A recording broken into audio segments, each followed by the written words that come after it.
The Shadowclaw's crew remained in tense silence, the mysterious human convoy still hanging in the Star's Cape like an unresolved riddle. Krell retreated to his private quarters, a compact space lined with holographic displays and ancient navigation charts that told the story of his long career.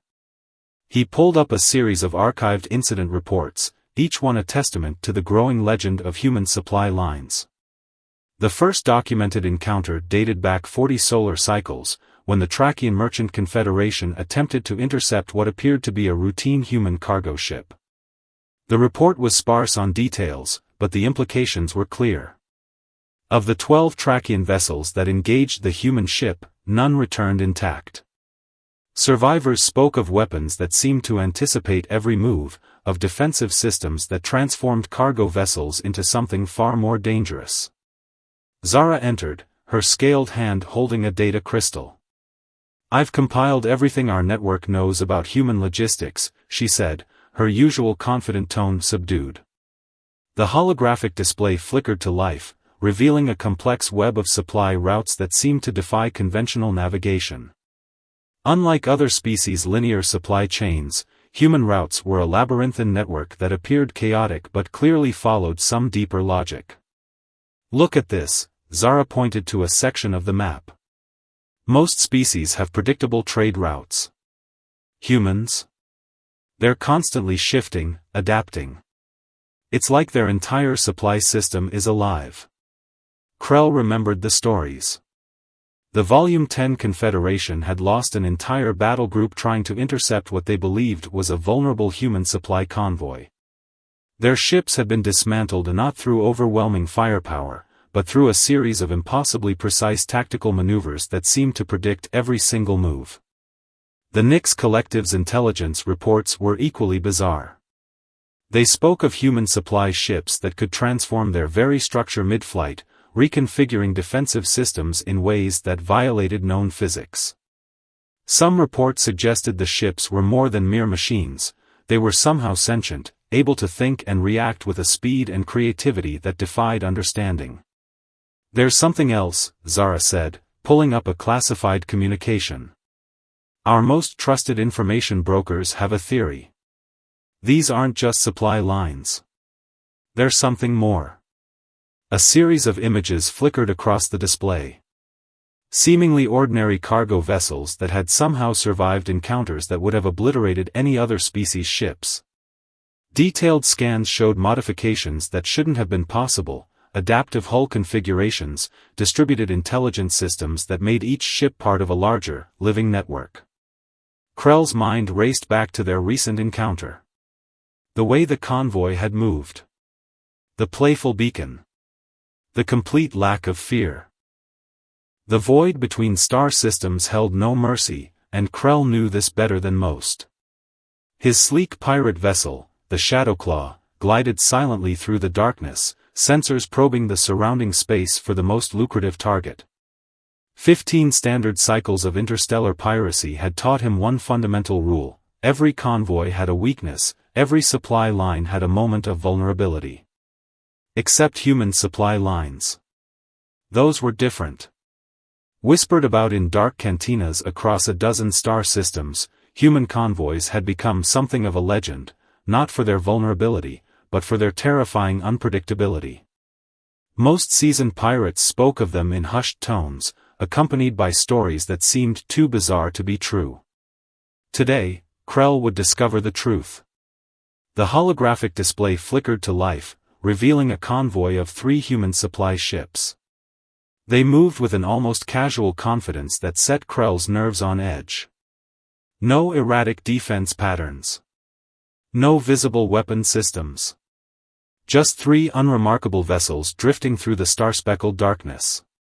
Captain Zara, his first mate, called from the navigation console, "Targeting systems are locked. Approach vector is optimal. No defensive signatures detected." It was too perfect. Too easy. Krell's clawed hand hovered over the weapon's activation panel. Something felt wrong. In all his years of piracy, he'd learned that if something seemed too good to be true, it usually was. The human convoy showed no signs of panic, no emergency broadcasts, no frantic maneuvering. They simply continued their course. "Hold," Krell commanded, his voice a low growl that echoed through the Shadowclaw's bridge. "Something's not right." Zara looked up, confusion etched across her scaled features. "Sir? We have a perfect approach. They're practically gifting themselves to us." A memory flickered, a story from a veteran pirate who'd attempted to raid a human supply line 3 solar cycles ago. The old corsair had returned with half a ship and haunted eyes, mumbling about impossible defenses and strategies that defied all known combat logic. "Scan again," Krell ordered. "Full spectrum. I want to know everything about those ships." As the Shadowclaw's advanced sensors began their comprehensive sweep, a faint signal began to pulse, a rhythmic, almost playful beacon that seemed to dance just beyond their complete understanding. And then, everything changed. The human convoy shifted. Not with the sharp angular movements of a combat vessel. Not with the desperate maneuvers of a threatened target. They moved with a fluidity that suggested they had known exactly where the Shadowclaw was all along. Krell felt a chill run down his spine. These weren't just supply ships. They were something else entirely. "We're missing something," he muttered. "Something fundamental about how humans operate." Zara nodded. "Every attempt to understand them has failed. They don't think like any other species in the known galaxy. Their supply lines are more than transportation, they're a statement. A demonstration." A communication alert interrupted their discussion. Another pirate vessel had just attempted to intercept a human convoy in a nearby sector. The transmission was fragmented, but the terror in the captain's voice was unmistakable. They knew, the transmission stuttered. "Before we even approached." How did they know? The message cut off abruptly. Krell and Zara exchanged a look. The mystery of human supply lines was growing deeper, more complex with each passing moment. And somewhere out there, those 3 ships they had encountered were still moving, still waiting. As if they knew something the rest of the galaxy had yet to understand. The historical archives were carefully guarded, accessible only to those with the highest clearance in the pirate networks. But Krell had connections, and more importantly, he had persistence. The file was encrypted, its contents protected by layers of security that would have deterred most investigators. But the story of the Crimson Nebula incident was more than just a tale, it was a turning point in how the galaxy viewed human supply lines. 32 solar cycles ago, the Corvin raiding consortium had assembled what was then considered the most formidable pirate fleet in known space. 12 capital ships, each equipped with the most advanced stealth technology, targeting a seemingly routine human supply convoy traversing the resource-rich corridor near the Crimson Nebula. The initial approach was textbook perfect.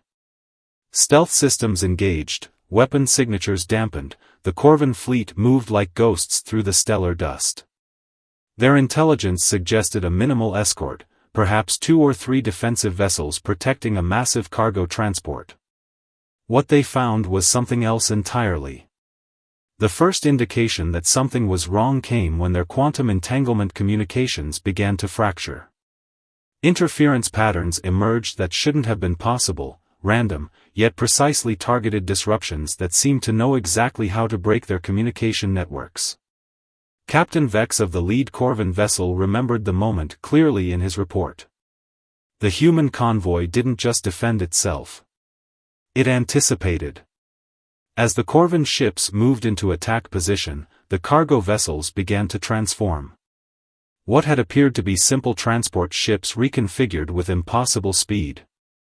Hull plates shifted, revealing weapon systems that defied conventional design.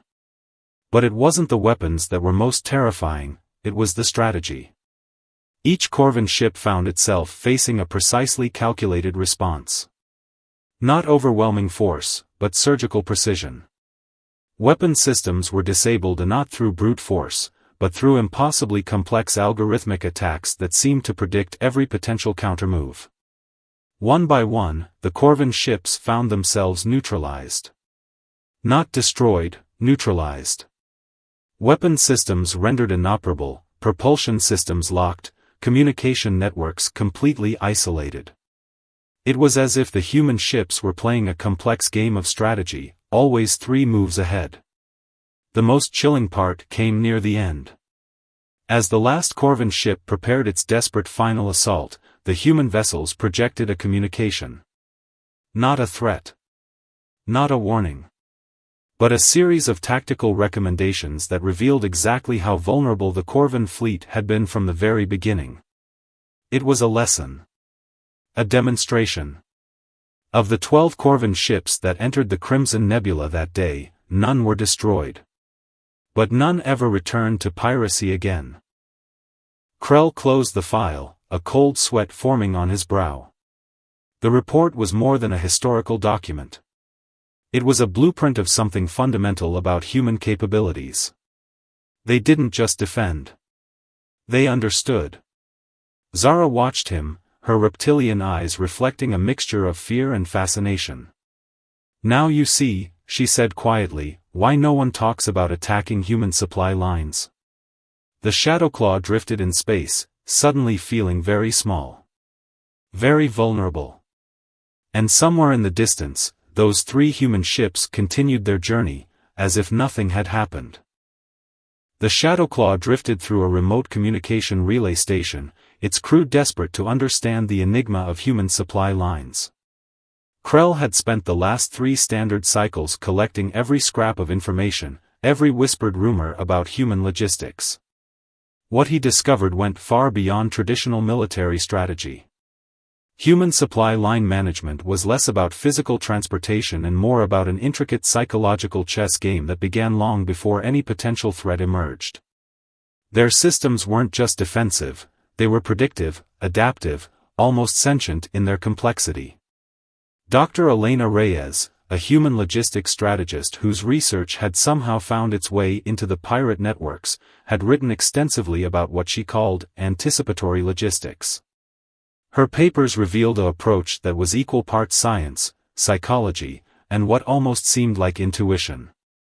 The core of her theory was simple yet revolutionary: a supply line was not just a transportation network, but a living, breathing ecosystem of information, adaptation, and strategic thinking. Krell studied a recovered presentation slide that made little sense at first. It showed a complex web of interconnected nodes, each point representing not just a physical location, but a potential scenario.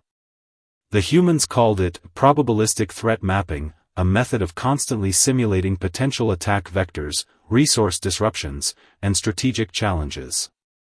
Zara leaned over his shoulder, her scaled fingers tracing the intricate diagram. It's like they're playing a game where they know all the possible moves before the game even starts. The most unsettling aspect was how humans approached potential threats. Traditional military doctrine suggested overwhelming force or strict defensive protocols. Humans did something entirely different. They absorbed information, adapted, and most critically, they understood the psychology of potential aggressors. A recovered communication log demonstrated this perfectly. When a potential threat was detected, human supply line managers didn't just prepare defenses. They began a complex process of information management that was almost psychological warfare. Decoy signals would be subtly leaked. False vulnerability windows would be carefully constructed. Each potential attacker would be presented with a carefully crafted scenario that played directly into their most fundamental assumptions and fears. The Volume 10 Confederation's failed attack was a prime example.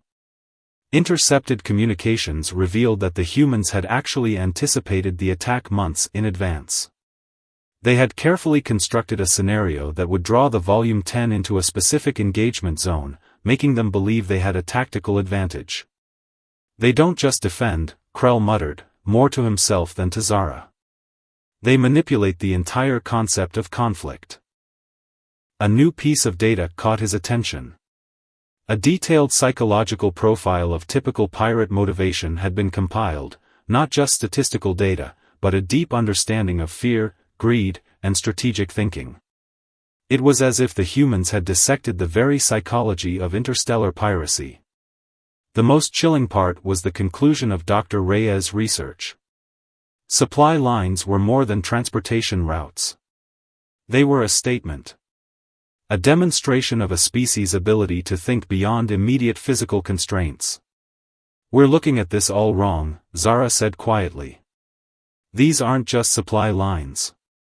They're a method of communication. A way of saying something about who they are." Krell nodded, a newfound respect forming in his mind. The human convoy they had encountered earlier suddenly made sense. They hadn't just been protecting cargo. They had been teaching a lesson. The Shadowclaw continued its silent drift through space, its crew now understanding that some mysteries were better left unexplored. The moment of confrontation arrived without warning. 3 standard days after their initial encounter, the Shadowclaw found itself in a sector that seemed deliberately chosen. Krell recognized the tactical significance immediately: a region of space with multiple gravitational anomalies, asteroid clusters, and complex radiation patterns that would normally provide ideal cover for a pirate ambush.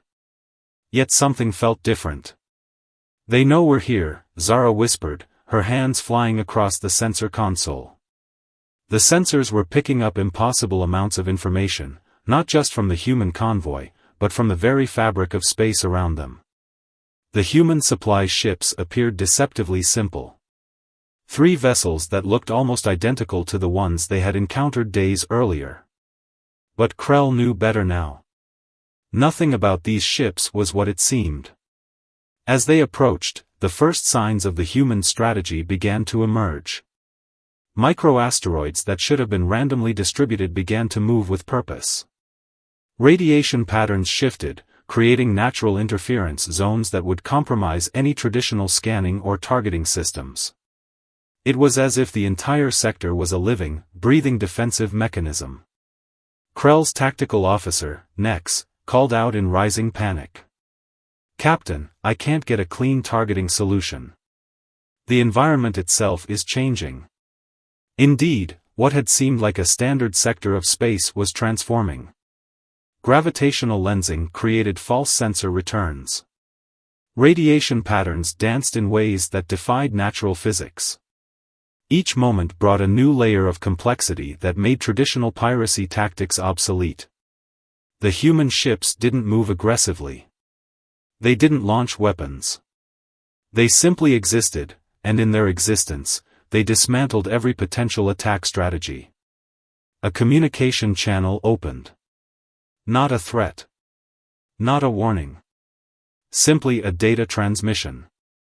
The information was staggering. A complete breakdown of the Shadowclaw's capabilities. Its weapon systems, crew complement, historical attack patterns, information so precise it could only have been collected through means that defied conventional intelligence gathering. They're not just defending, Krell realized.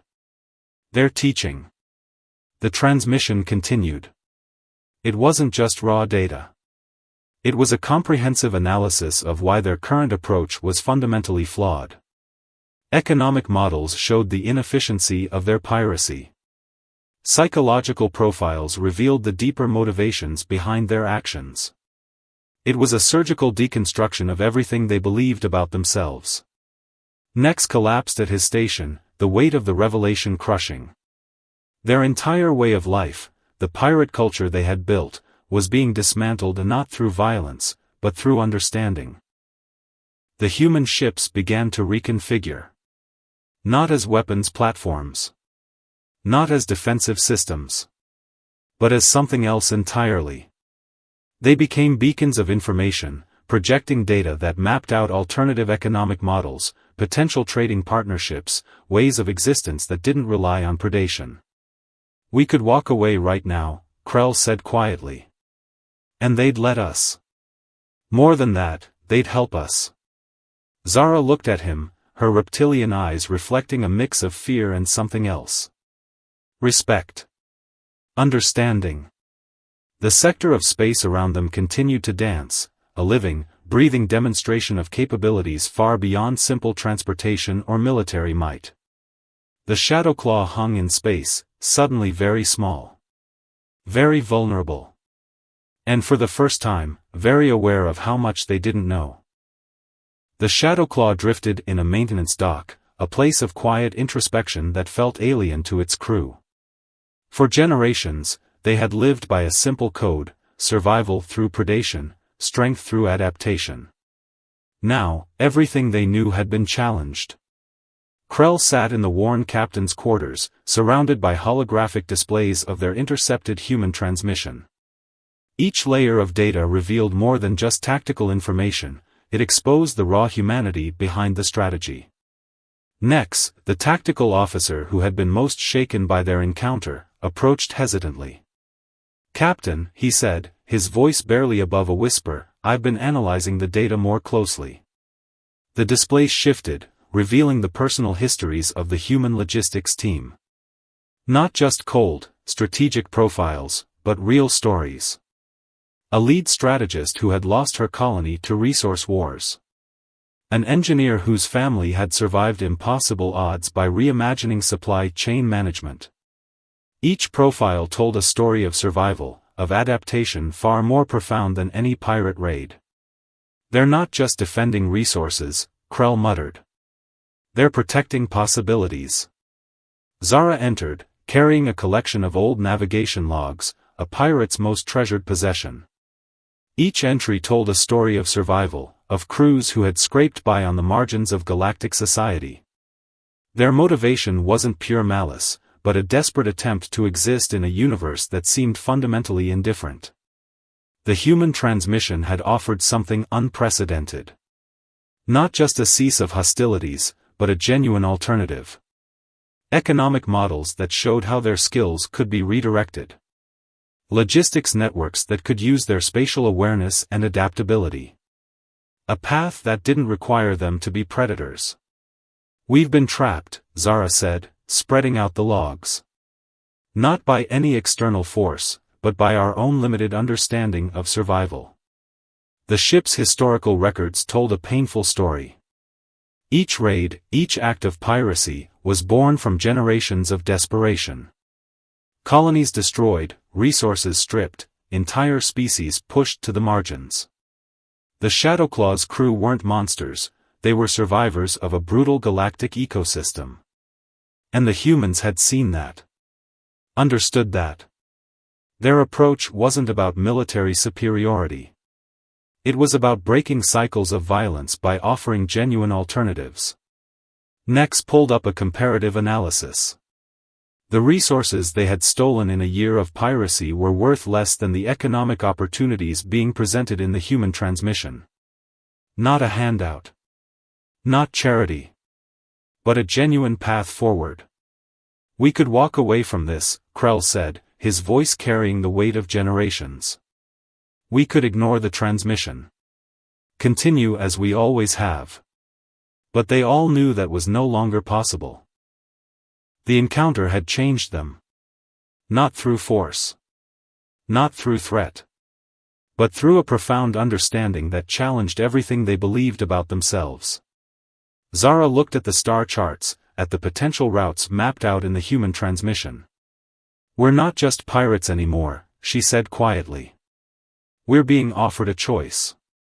The Shadowclaw felt different. No longer a vessel of predation, but a ship of potential. Of possibility. Outside, the stars continued their silent dance, indifferent to the transformation happening within these metal walls. One solar cycle after their transformative encounter, the Shadowclaw was no longer a pirate vessel. It had become something entirely different, a bridge between worlds, a testament to the power of understanding. The human logistics network had done more than offer an alternative. They had provided a complete reimagining of survival. Krell stood on the bridge, watching as the ship entered a resource distribution hub, a place he would have once targeted for plunder. Now, they were here as partners. As collaborators. Their first mission was simple yet profound. They would help transport critical medical supplies to a cluster of struggling colonies. Colonies not unlike the one Krell's own species had lost generations ago. The very type of settlements they once preyed upon. Zara approached, her scaled hand holding a communication device. "The first colony reports our arrival," she said, a hint of pride in her voice. "They didn't expect us. Certainly didn't expect help." The transformation hadn't been easy. Every member of the Shadowclaw's crew had to confront their own history, their own assumptions. They had been forced to see themselves not as predators, but as potential problem solvers. As beings capable of more than survival, capable of genuine contribution. Nex, who had been most skeptical, now managed the ship's new logistical systems. His tactical skills, once used for destruction, now ensured the most efficient delivery of critical resources. Every calculation, every navigation decision became an act of preservation rather than predation. The human strategy had been brilliant in its simplicity. They hadn't defeated the pirates. They had shown them a better way to exist. We were never just about stealing, Krell reflected, looking at the star charts. We were about surviving. About finding a place in a universe that seemed to have no place for us. The communication device chimed. A message from the human logistics coordinator, not a corporate communication, but a personal note. An acknowledgement of their journey. Of their potential. It was more than an economic opportunity. It was a recognition of their fundamental worth. As they approached the first colony, Krell thought about the generations of pirates who had come before. Who had seen the universe as a place of scarcity, of constant conflict. They had been wrong. The universe was actually a place of infinite possibility, if only one was willing to see it. The lesson was clear: survival is not about taking. It's about understanding. About finding your place by helping others find theirs. The Shadowclaw broke through the final approach vector, its cargo holds full of medical supplies, its crew full of a newfound purpose. No longer predators. Now protectors. Contributors. "We're home," Zara said softly. And for the first time, Krell understood what that truly meant. The stars outside seemed to shine a little brighter.